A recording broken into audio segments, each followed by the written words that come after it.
চাপা শুটকি ভর্তা করার জন্য চাপা আর শুকনো মরিচ রসুন একসাথে পেস্ট করে নিয়েছি নরম করে, যাতে কোনো দানা না থাকে। এখন পেঁয়াজ কুচি তেলের মধ্যে দিয়ে দিয়েছি, এটাকে একটু বেশ কিছুক্ষণ ভেজে নেব। যেহেতু এগুলো একসাথে হয়ে আছে, আমি খুরচুনের মাধ্যমে এগুলো ছাড়িয়ে দেবো।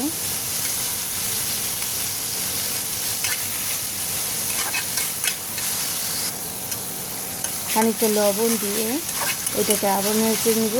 লবণ আগে দেওয়ার কারণ হচ্ছে যাতে এই পেঁয়াজটা নরম হয়ে যায়, আর খুব বেশি ভাজার দরকার নেই। পেঁয়াজটা নরম হয়ে যাওয়ার পরে আমি সেই পেস্ট করে রাখা চাপাটা দিয়ে দিয়েছি। ব্লেন্ডারের সাথে যেই চাপা লেগে থাকবে ওটার সাথে একটু পানি মিক্স করে বাকি মিশ্রণটুকু এর মধ্যে দিয়ে দেবো।